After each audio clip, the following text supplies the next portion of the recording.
AC source across different series combination, ये हम पढ़ चुके हैं। अब अपन बात करेंगे कि एसी सोर्स यदि पैरेलल कॉम्बिनेशन के अक्रॉस लगाएंगे तब क्या नज़ारा होगा। ठीक है, वैसे पैरेलल वाला जो पार्ट है ये जेई मेंस का हिस्सा नहीं है, एडवांस का ज़रूर हिस्सा है। मेंस में यदि आ जाए तो वो आपकी किस्मत है। ठीक है, बाकी एडवांस में बिल्कुल पूछे जाने के पूरे चांस है। ठीक है, बहुत ही प्यारा सा पार्ट है, कुछ भी टफ नहीं है, थोड़ा सा दिखने में अलग लगता है, बाकी बहुत ही बढ़िया पार्ट है। ठीक है, आराम से देखिएगा भाई, काफ़ी मज़ेदार सीन है। और डिफरेंस की बात करें तो सबसे पहले जितने भी अपन सीरीज कॉम्बिनेशन वाले पढ़े होंगे ना, वहाँ अपन फेजर में जब भी हेल्प ले रहे थे तो रेफरेंस के नाम पे करंट को रेफरेंस मानते थे। रीज़न, पूरे डिवाइस के अंदर या पूरे सर्किट के जितने भी एलिमेंट है सबके अंदर करंट कॉमन थी, इस वजह से करंट को आपने रेफरेंस माना। यहाँ सब में कॉमन क्या रहेगा? सोर्स का वोल्टेज। तो कहीं ना कहीं सोर्स का जो वोल्टेज Vs है इसको अपन रेफरेंस मानते हुए चलेंगे। ठीक है, तो जैसे आप सोर्स अप्लाई करोगे तो यहाँ पे ये जो रेजिस्टेंस है यहाँ पे कुछ करंट फ्लो होगी, टाइम वेरिंग आपने सोर्स ये वोल्टेज अप्लाई किया है तो यहाँ पे टाइम वेरिंग करंट फ्लो होगी IR।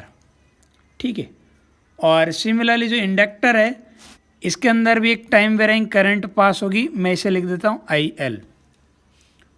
और यहाँ सोर्स के अंदर भी एक टाइम वेरिंग करंट होगी IS।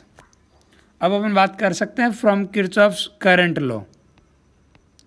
From Kirchhoff's current law, Kirchhoff's current law से आप बोल सकते हो कि जो सोर्स की करंट है वो आपके पास रेजिस्टेंस की करंट प्लस आपके पास इंडक्टर की करंट, उन दोनों के एडिशन के इक्वल आ जाएगी। ठीक है, यहाँ मैं जो भी लिख रहा हूँ as a function of time है, ये सोर्स की करंट, इंडक्टर की करंट, रेजिस्टेंस का करंट सब as a function of time given है। तो इन दोनों को आपको as a function of time पता चलेगा तो ये भी मिल जाएगा, बराबर है। अच्छा, थोड़ा सा फेजर के हेल्प से मैं समझता हूँ कि करंट IS की न्यूमेरिकल वैल्यू क्या होगी। तो फेजर के लिए सबसे पहले रेफरेंस लेना पड़ता है, मैं रेफरेंस ले लेता हूँ। ये मेरे पास Vs सोर्स का वोल्टेज, ये मैं रेफरेंस ले लेता हूँ। तो जो करंट पास होगी रेजिस्टेंस के अक्रॉस वो आपस सेम फेज में होगी, तो ये आ जाएगा आपके पास IR उसी फेज के अंदर। ठीक है, और यदि इंडक्टर की करंट की बात करेंगे तो इंडक्टर वाली करंट आपको पता है कि वोल्टेज से 90 डिग्री पीछे रहती है, तो ये हमारे पास इंडक्टर की करंट आएगी IL। ठीक है, और इन दोनों करंट को यदि मैं ऐड करूँगा तो हमारे पास सोर्स की करंट आएगी, ये सोर्स की करंट IS। और इन तीनों की न्यूमेरिकल वैल्यू यदि आपको रिलेट करना तो आप लिख सकते हो सोर्स की करंट का स्क्वायर, ये आपके पास IR का स्क्वायर प्लस IL का स्क्वायर। अब ये बताने की ज़रूरत नहीं कि यहाँ तो स्क्वायर को ऐड हो रही है और ऊपर आपने डायरेक्ट ऐड किया है। ये जो हम बात कर रहे हैं ये उनकी RMS वैल्यू, यदि आपको रेजिस्टेंस के अंदर जो करंट है उसकी RMS वैल्यू पता हो, इंडक्टर के अंदर फ्लो होने वाले करंट के RMS पता हो, तो सोर्स के RMS वैल्यू निकाल सकते हो इस तरीके से। और ये आपके पास फेज डिफरेंस रहेगा करंट और सोर्स का करंट और सोर्स की करंट वोल्टेज के बीच में। ठीक है, सोर्स का वोल्टेज आपके पास आगे रहेगा कुछ एंगल के साथ और करंट पीछे रहेगी, ये नज़ारा रहेगा।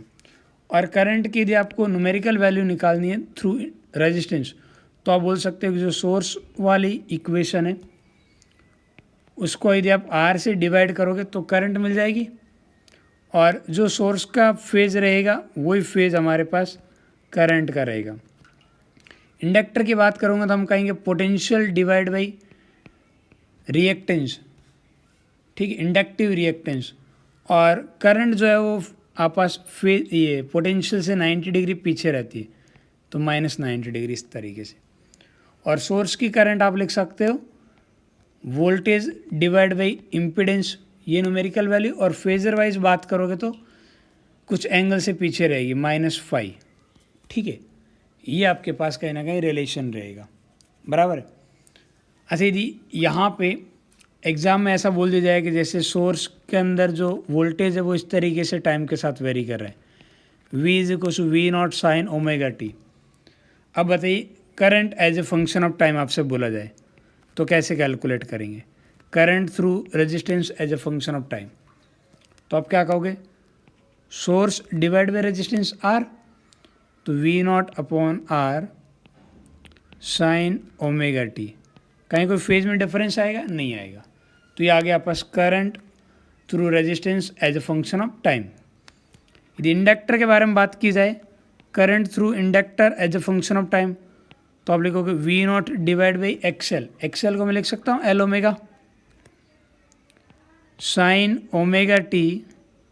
और फेज की बात करें तो करंट पोटेंशियल से 90 डिग्री पीछे होनी चाहिए, तो माइनस के 90 डिग्री। और यदि आपसे बोला जाए I S as a function of time, तो इन दोनों करंट को ऐड कर देंगे, तो यह आ जाएगा V naught divide by R sine omega T plus V naught divide by L omega sine omega T minus 90 degree. ठीक है, यहाँ आप चेक करोगे इस इक्वेशन से डायरेक्ट यदि आप आई एस की आरएमएस वैल्यू निकालोगे तो आपको पता चलेगा। हाँ, आप ऐसे निकालो या दोनों की सेपरेट निकाल के इस फॉर्मूले की हेल्प ले लो, आंसर सेम आएगा। ठीक है, तो यही हम बात कर रहे थे कि यहाँ पे करंट बोल दिया जाए। अच्छा, एक और एलिमेंट के बारे में आपसे थोड़ा सा मैं ध्यान देना चाहूँगा। यदि गलती से बोल दे कि सर्किट का इम्पीडेंस जेड कितना होगा, ठीक है, तो इम्पीडेंस जेड किस तरीके से रिलेट होगा आप इस इक्वेशन से देखिएगा भाई। वी एस कॉमन आके कैंसिल आउट हो जाएगा, तो जो वी एस का एंगल है उधर की तरफ आप पास 1/r आएगा। यानी मैं फेजर से समझाता हूँ, जल्दी समझ आएगा आपको। ये आपके पास वी एस का फेजर है, और तो इधर हमारे पास आएगा 1/r, आर नहीं आएगा 1/r, और इससे 90 डिग्री पीछे हमारे पास रहेगा 1/xl। और इन दोनों का जो रिजल्टेंट होगा हमारे पास, इन दोनों का रिजल्टेंट इस तरीके से, ये रिजल्टेंट है हमारे पास 1/z। तो इनकी न्यूमेरिकल वैल्यू को आप ऐड करो तो क्या लिखोगे? 1/z का square is equal to 1/r का स्क्वायर प्लस 1/xl का स्क्वायर। यहाँ रेजिस्टेंस डायरेक्टली ऐड, वो जिस तरीके से सीरीज में हो रहे थे ना, आर स्क्वायर प्लस एक्सएल का स्क्वायर फिर पूरे का रूट, वैसे यहाँ नहीं हो रहा है। और जो रेजिस्टेंस का इन्वर्स होता है ना, उसको हम बोलते हैं कंडक्टेंस। तो आप इसे एक तरीके से बोल सकते हो कंडक्टेंस ट्राइंगल। कंडक्टेंस, ये हमारे पास आ गया कंडक्टेंस ट्राइंगल। यहाँ हमने कंडक्टेंस ट्राइंगल बनाएंगे और एक करंट का ट्राइंगल बना दिया अपने, करंट ट्राइंगल, करंट ट्राइंगल। ये बस थोड़ा सा याद रहने में रहता है कि ट्राइंगल की फॉर्म में कुछ चीज़ें ऐड हुई थी, और नेमिंग से कोई लेना देना नहीं है। ठीक है, उम्मीद करते हैं कि आपको यहाँ तक का पार्ट बहुत अच्छे से, ये पहला वाला जो पार्ट है ये बहुत अच्छे से समझ आया है। ठीक है, कोई दिक्कत नहीं है ना यहाँ तक? बहुत बढ़िया बेटा। ये बिल्कुल आइडेंटिकल एक और आपके पास सिचुएशन है। यहाँ पे हमारे पास आरसी पैरेलल कॉम्बिनेशन गिवन है, तो यहाँ पे क्या नज़ारा रहेगा? वही एक सोर्स लगाया है सपोज अपन वी एस, तो यहाँ पे रेजिस्टेंस के अंदर एक करंट फ्लो की टाइम वेराइंग आई आर, और कैपेसिटर के अंदर भी एक टाइम वेराइंग करंट फ्लो की आई सी। इस वजह से सोर्स के अंदर से करंट फ्लो हो जाएगी आई एस। अब आप फिर से वो बात कर सकते हो from Kirchhoff's current law, from Kirchhoff's current law. Kirchhoff's current law से आप क्या लिखोगे? I S is equal to I R plus I C. ठीक है, ये तीनों के अंदर रिलेशन मिल गया। अगेन यदि मैं फेजर से समझना चाहूँ तो सोर्स के वोल्टेज को ही मैं रेफरेंस लूँगा, तो ये हमारे पास वी एस, और जो करंट फ्लो होने वाली है रेजिस्टेंस के अक्रॉस वो आपस सेम फेज में होगी, तो ये आपस आई आर। ठीक है, और यदि हम बात करेंगे कैपेसिटर, तो कैपेसिटर के अंदर आपके पास करंट लीड करती है 90 डिग्री से, करंट लीड करती है, तो आपके पास ये इस तरीके से रह जाएगा। ये 90 डिग्री आगे आ जाएगा हमारे पास आई सी। बढ़िया है। और इन दोनों का जो रिजल्टेंट है ये आ जाएगा आई एस। और तीनों करंट की न्यूमेरिकल वैल्यू को यदि आप रिलेट करना चाहो तो आप लिख सकते हो आई एस का square is equal to I R का स्क्वायर प्लस आई सी का स्क्वायर। कोई दिक्कत तो नहीं है ना। और ये हमारे पास फेज डिफरेंस हो जाएगा करंट और वोल्टेज के बीच का, सोर्स की करंट और वोल्टेज के बीच में। यदि गलती से हमें इनकी ज़रूरत पड़े तो आप कहीं ना कहीं लिख सकते हो कॉस फाई कितना रहेगा, तो कॉस फाई की न्यूमेरिकल वैल्यू रहेगी I R divide by I S. इस तरीके से आई आर और आई एस, तो आपके पास कॉस फाई की न्यूमेरिकल वैल्यू मिल जाएगी। ठीक है, तो कॉस फाई मिल गया तो आप फाई भी निकाल सकते हो, कोई दिक्कत तो नहीं है। अच्छा, ये तो मैंने ऐसे बताया, आप दोनों में ऐसे भी बता सकते हो जो मैंने लिखा है इस पार्ट में। आप करंट को फिर से लिख सकते हो we S divide by resistance are, और सेम फेज के अंदर हमारे पास करंट रहेगी। और यहाँ पर लिख सकते हैं V S divide by X सी।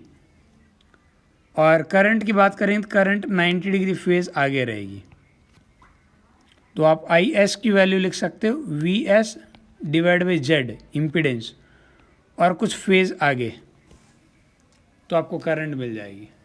हाँ या ना।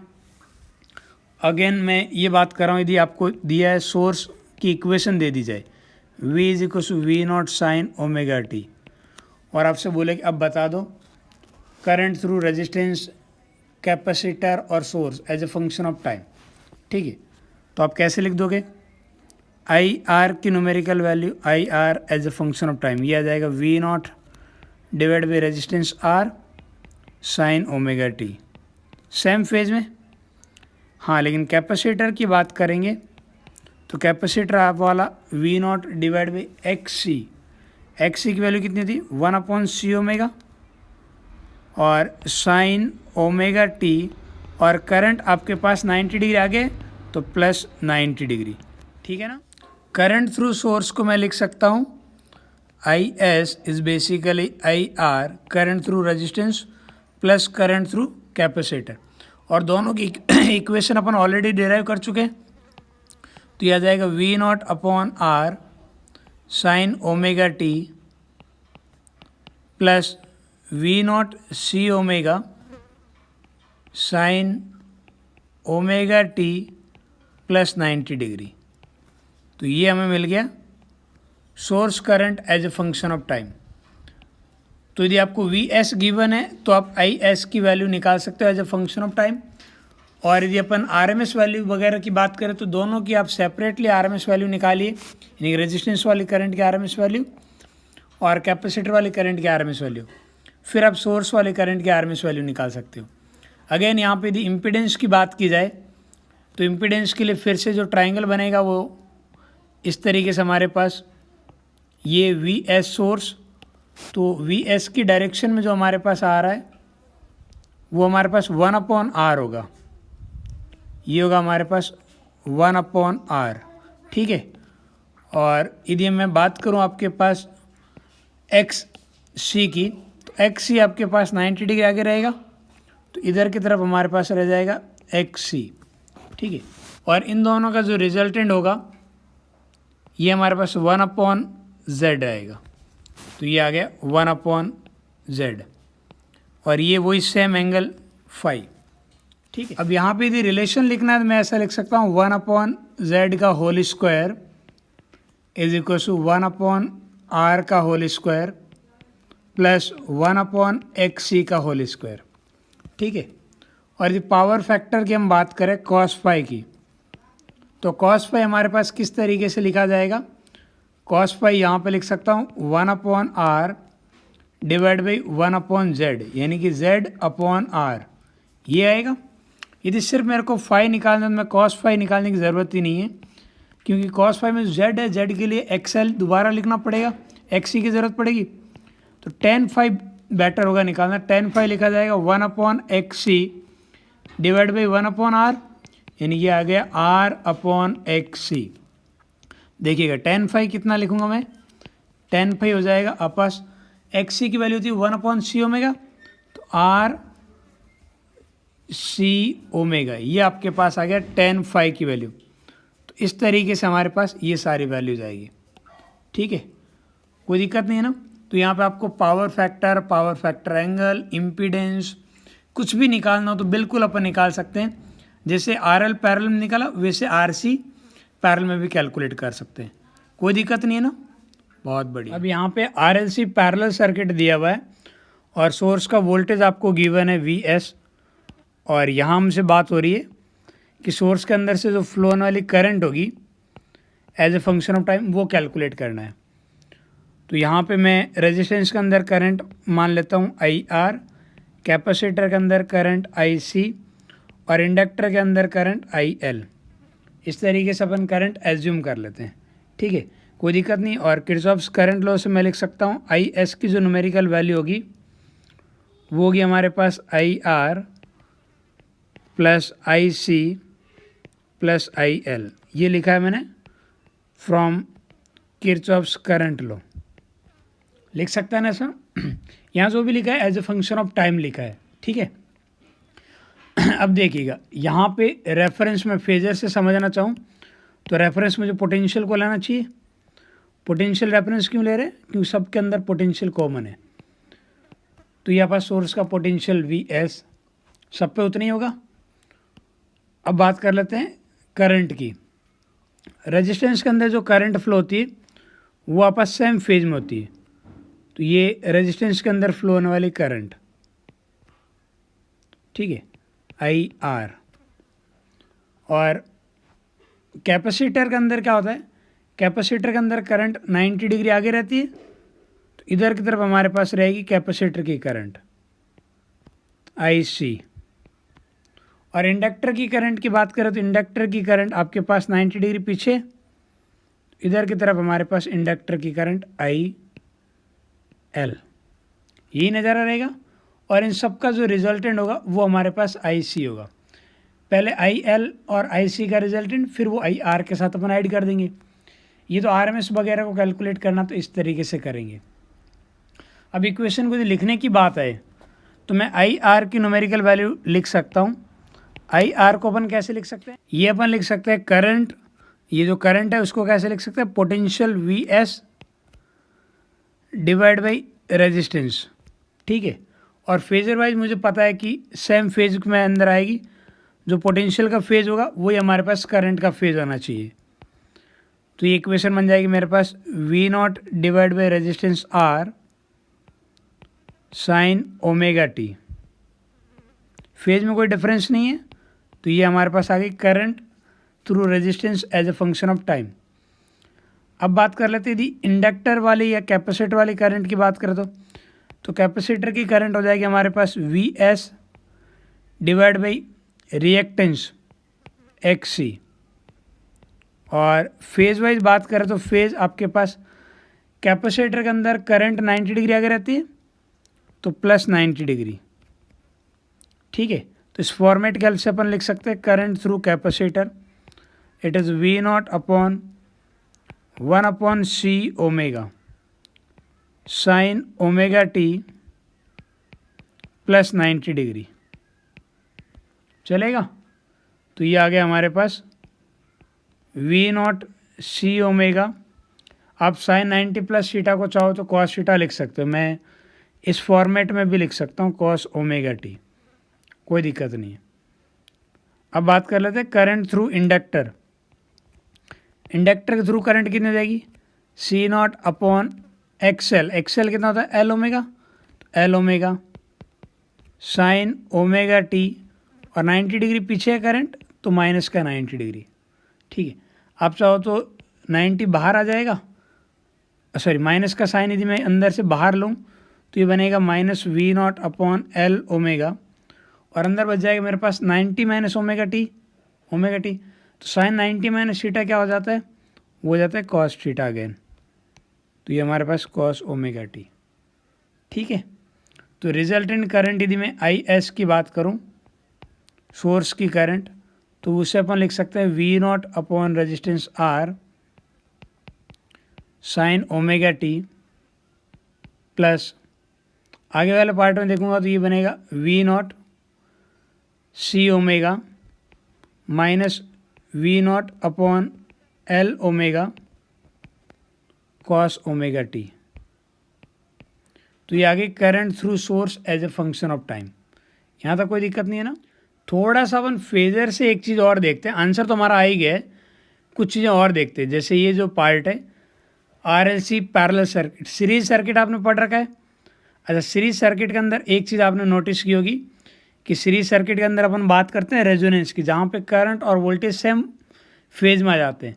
यहाँ पे देखो करंट और रिजल्टेंट वोल्टेज सेम फेज में कब होंगे, जब हमारे पास ये वाला जो पार्ट है कहीं ना कहीं IC की वैल्यू IL के इक्वल आ जाएगी। यदि ये दोनों करंट इक्वल आ जाए तो आप पास सिर्फ रेजिस्टेंस के अंदर ये जो रेजिस्टेंस की जो करंट है वही हमारे पास सोर्स की करंट हो जाएगी, और इस तरीके से करंट और वोल्टेज सेम फेज में आ जाएंगे। ये दोनों इक्वल नहीं हुई, और तो फिर पहले इन दोनों का आप रिजल्टेंट देखोगे, फिर आप 90 डिग्री पे IR है उसके साथ रिजल्टेंट लोगे, तब आपको IS मिलेगा।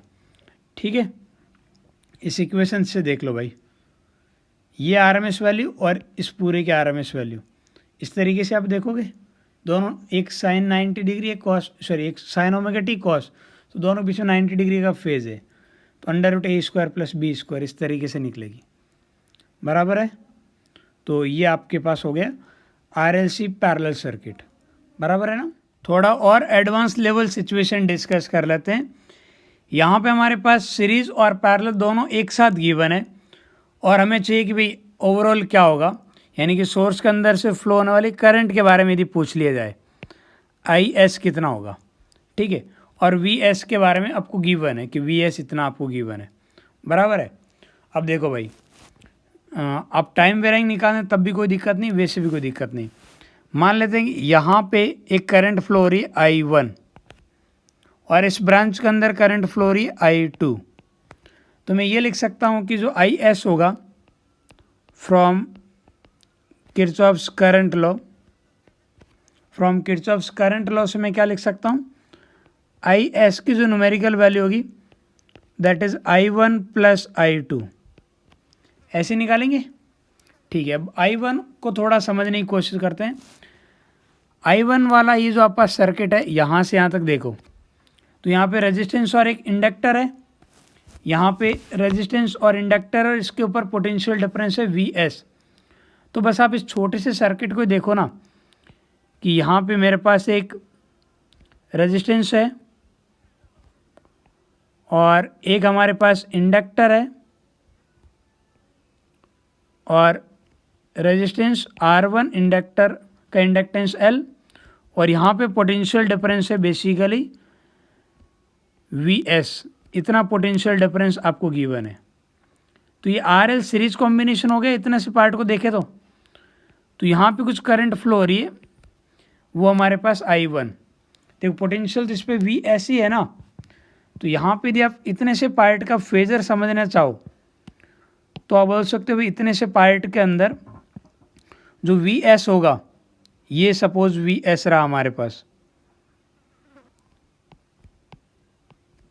तो जो करंट फ्लो होने वाली है वो आपके पास यहाँ पे करंट तो दोनों में कॉमन है, R1 और L, इन दोनों के अंदर करंट तो कॉमन है I1, तो मैं I1 के साथ फेजर बनाता हूँ पहले, तो ज़्यादा बेटर होगा। ठीक है, यदि मैं इधर लेता हूँ I1 इधर लेता हूँ, तो ये मेरे पास रहेगा कहीं ना कहीं R, या फिर बोलूँ इसके ऊपर यदि पोटेंशियल डिफरेंस निकालना है तो ये R1 के ऊपर पोटेंशियल डिफरेंस और L1 के ऊपर पोटेंशियल डिफरेंस निकालेंगे तो करंट से 90 डिग्री आगे, तो इस तरीके से रहेगा VL, और ये दोनों का रिजल्टेंट पोटेंशियल जो हमारा सोर्स वाला है VS। बराबर है। और ये एक फेज़ होगा, मैं इसे φ1 मान लेता हूँ, तो इस φ1 फेज़ आगे रहेगा।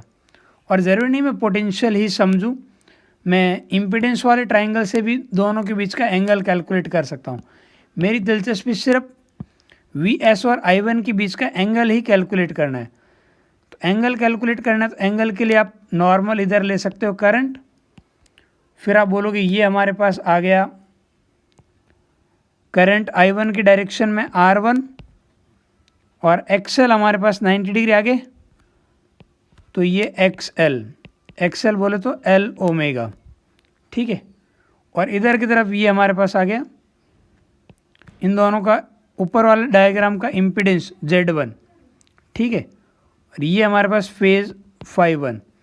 आपको यदि सिर्फ φ1 चाहिए तो मैं 10 से जल्दी निकाल सकता हूँ, लिख सकता हूँ 10 φ1, 10 φ1 कितना हो जाएगा L omega divide by R1, equation 1। 10 φ1 ये बता रहा है कहीं ना कहीं हमारे पास VS और I1 के बीच का एंगल है। आप ऊपर वाले सर्किट से भी देख सकते थे, यहाँ से भी आप 10 φ देखोगे तो 10 φ, यहाँ से क्या लिखोगे 10 φ1, ये हो जाएगा मेरे पास VL डिवाइड बाई VR1, और करंट दोनों में कॉमन है I1, तो वहाँ से भी आ जाएगा ये L omega divide by R1। आप कैसे भी निकाल सकते थे। तो φ1 मुझे मिल गया। सिमिलरली आप दूसरे डायग्राम को देखोगे, ठीक है, दूसरे पार्ट को, नीचे वाले पार्ट को, तो वहाँ पे करंट फ्लो होगी I2, अरे I2 करंट फ्लो होगी ना, तो वहाँ पे R, ये जो आप पोटेंशियल होगा, पोटेंशियल अक्रॉस R2, वो तो I2 की डायरेक्शन में होगा, और जो पोटेंशियल कैपेसिटर के ऊपर होगा वो करंट से 90 डिग्री पीछे रहेगा। तो इस तरीके से हमारे पास रहेगा VC, और ये इन दोनों का रिजल्टेंट आपके पास VS बराबर है, ये आ गया φ2। यहाँ से आप φ2 की बात करें तो 10 φ2 किस तरीके से लिखा जाएगा, 10 φ2 लिख सकते हैं VC डिवाइड बाई VR2, और VC की आप वैल्यू चाहो तो लिख सकते हो करंट मल्टीप्लाई बाई रिएक्टेंस, और रिएक्टेंस हो जाएगा 1/C ओमेगा, ठीक है, डिवाइड बाई R। तो ये आ गया हमारे पास 10 φ2। अच्छा देखिएगा, इस डायग्राम से इन दोनों से क्या पता लग रहा है कि मुझे अब I2 और I1 दोनों का एंगल पता लग गया VS के साथ। I1 तो आप पास φ1 एंगल पीछे है और I2 आगे है, ठीक है भाई। अब मैं ओवरऑल जो combined free body sorry combined phasor diagram बनाता हूँ। यहाँ तक कोई दिक्कत नहीं है ना। देखो इतना पार्ट अपन सॉल्व कर चुके, ये I1 का कहीं ना कहीं एंगल पता लग गया, I2 का VS के साथ एंगल पता लग गया, तो मैं I1 I2 एक साथ दिखा सकता हूँ, ठीक है। तो ये हमारे पास, अब मैं रेफरेंस के नाम पे VS ले रहा हूँ, रेफरेंस ये VS इधर लिया। अब जो I1 की वैल्यू है, I1 देखो क्या हालात है, I1 हमारे पास φ1 एंगल पीछे, φ1 एंगल के साथ I1 पीछे, तो इधर की तरफ हमारे पास रहेगा कहीं ना कहीं I1, ये आ गया I1, और ये जो एंगल है ये मुझे पता चल गया है φ1, ठीक है। I2 की बात करेंगे तो I2 हमारे पास एक एंगल आगे रहेगा, तो ये हमारे पास रहेगा I2, और ये एंगल कितना है, ये एंगल आ गया φ2, ठीक है। और आपको as a function of time लिखना है तब तो कोई दिक्कत ही नहीं। यदि मुझे I1 लिखना है या I2 लिखना है तब तो पार्ट आप I1 नॉर्मल लिख सकते हो भाई। I1 वाले पार्ट को देखो, तो I1 हमारे पास ये आ गया VS डिवाइड बाई Z1, ठीक है। और फेज वाइज बात करेंगे तो पोटेंशियल से कुछ पीछे रहेगा, तो माइनस का φ1, ये इक्वेशन आनी चाहिए। सिमिलरली I2 की बात करेंगे तो I2 क्या लिखेंगे, I2 हो जाएगा हमारे पास VS डिवाइड बाई Z2, और फेज वाइज बात करें तो φ2 एंगल आगे है, बराबर है, ठीक है भाई। अच्छा Z1 और Z2 यदि चाहिए तो Z1 और Z2 तो यहाँ से निकलेंगे भाई, देख लो यहाँ से आप Z1 देखना चाहो तो Z1 क्या होगा, Z1 हमारे पास आएगा √R1 का स्क्वायर प्लस XL का स्क्वायर। सिमिलरली Z2 की बात करें तो Z2 कितना हो जाएगा, वो हो जाएगा हमारे पास अंडर रूट R2 का स्क्वायर प्लस XC का स्क्वायर। ठीक है, तो Z1 और Z2 की वैल्यू इस तरीके से पता लग जाएगी आपको। तो Z1 और Z2 पता लग जाने पे आप I1 और I2 निकाल सकते हो। अब बात करते हैं IS की, ये बहुत ही इंटरेस्टिंग पार्ट है भाई। अब आप देखो IS की यदि वैल्यू निकालनी है तो इन दोनों का रिजल्टेंट होगा। टाइम डोमेन में बात करो तो कोई दिक्कत नहीं, आप दोनों की इक्वेशन को डायरेक्टली ऐड कर दोगे। सॉरी, डायरेक्ट ऐड नहीं कर, हाँ टाइम डोमेन में डायरेक्ट ऐड कर पाओगे, लेकिन टाइम डोमेन में नहीं हुई।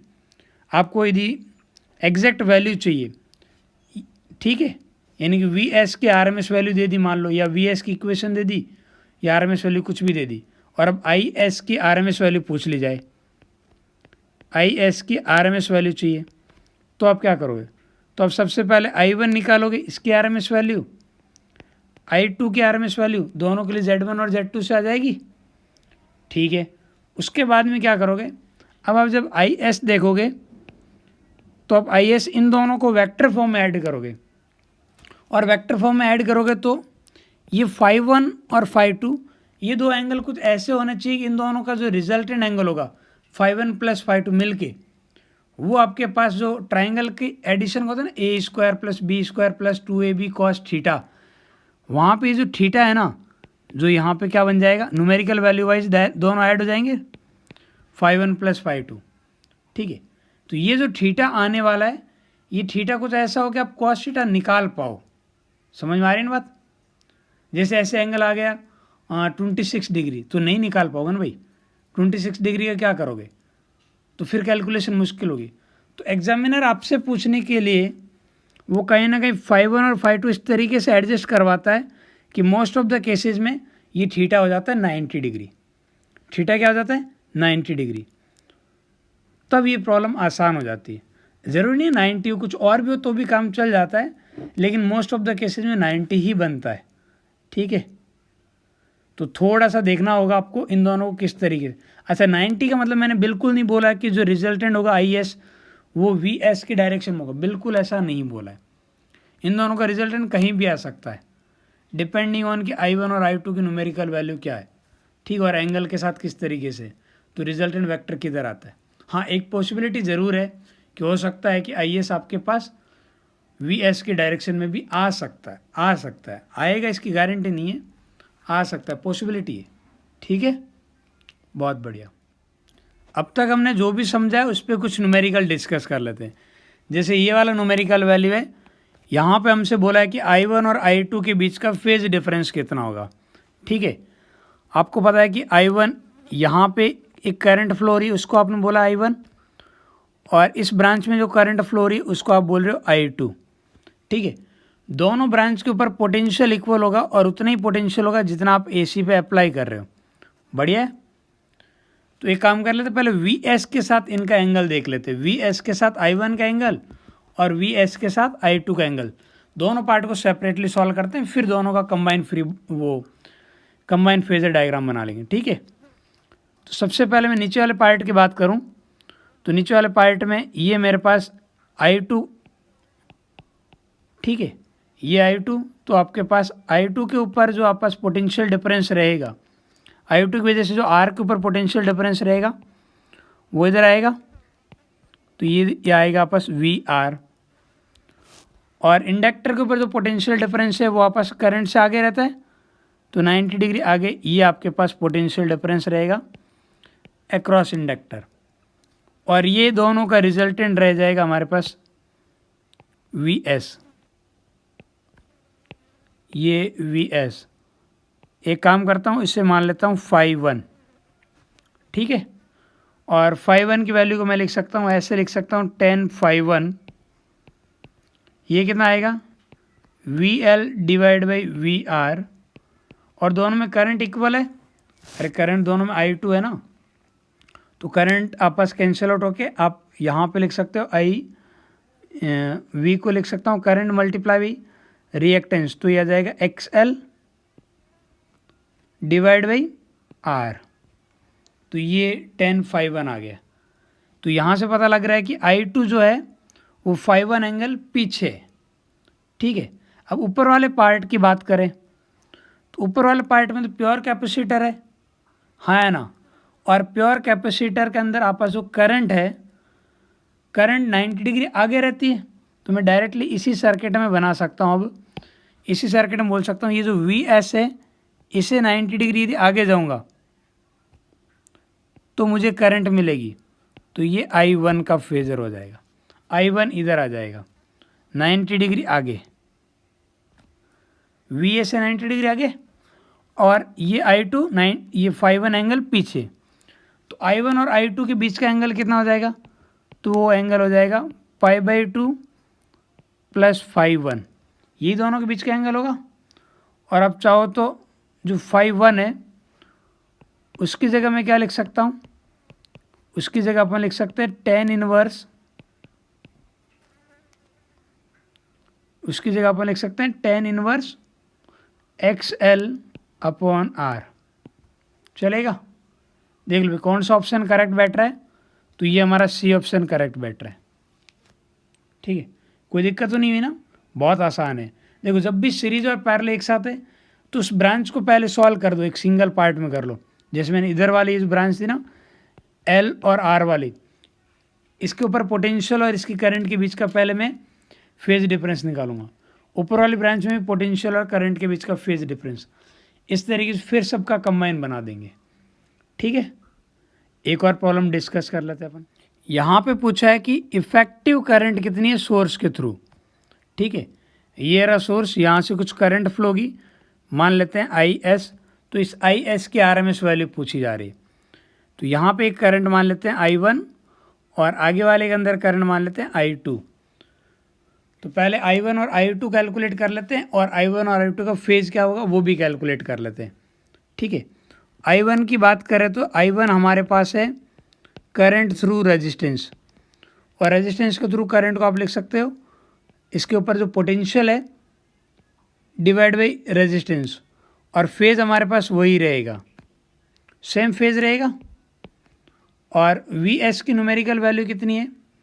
Vs की पीक वैल्यू है 200। यदि RMS वैल्यू की बात करें तो मैं RMS वैल्यू कितनी लिखूँगा? आपके पास RMS वैल्यू यदि लिखना हो तो मैं सीधा ही ये I1 की जो RMS वैल्यू होगी उसके लिए Vs की RMS वैल्यू देखेंगे। तो Vs है हमारे पास 200 divide by √2, peak value divide by √2। अच्छा, और R की वैल्यू कितनी है? R की वैल्यू हमारे पास है 100। तो ये आ गया आपके पास √2, ये आपके पास I1 आया है। ठीक है, अब I2 पे बात कर लेते हैं। I2 के अंदर आपके पास कैपेसिटर और इंडक्टर है। कैपेसिटर और इंडक्टर दोनों आपके पास एकदम अपोजिट फेज में होते हैं। अरे XL और XC दोनों तो आपके पास बिल्कुल 180 के फेज पे होते हैं। तो इन दोनों के यदि आप रिजल्टेंट देखोगे, आप ऐसे देख लो, जैसे मैं ये बोलूँ कि ये I2 करंट है, जल्दी समझ आएगा।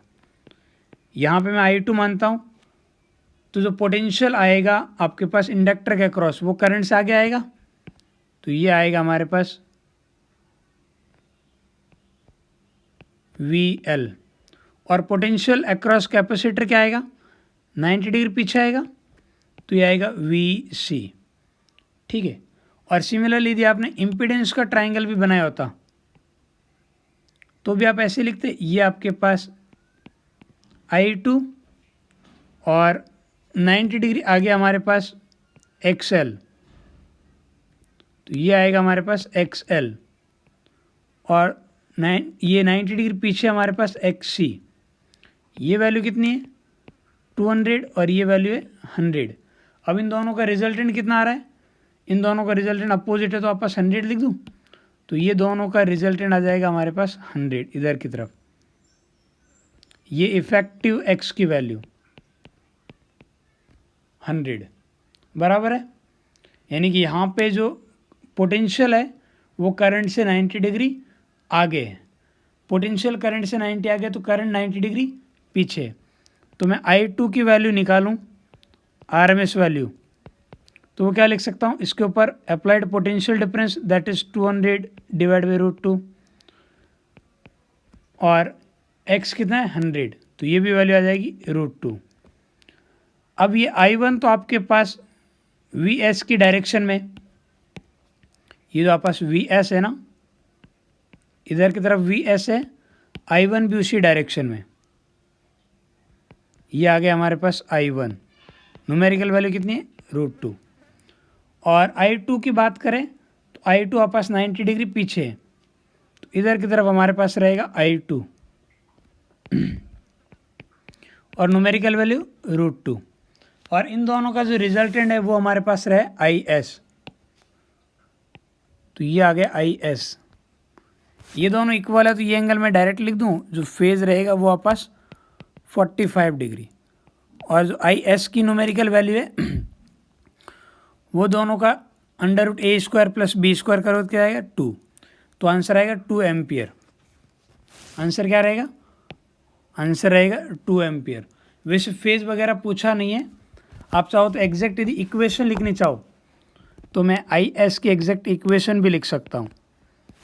करंट कितनी है 2 तो RMS है, तो पीक वैल्यू कितनी हो जाएगी मल्टीप्लाई बाई √2, और साइन ω/t, और वोल्टेज से आपके पास करंट पीछे है, कितनी पीछे है 45 डिग्री, तो -45। ये आपके पास एग्जैक्ट इक्वेशन आ गई current through source as a function of time. वैसे ही पूछा नहीं था, मैंने ऐसे ही निकाली है। ठीक है, उम्मीद करते हैं आपको बहुत कुछ सीखने को मिला है इस पूरे लेक्चर के अंदर। ठीक है, तो मिलते हैं नेक्स्ट लेक्चर में, तब तक अपना ख्याल रखिए।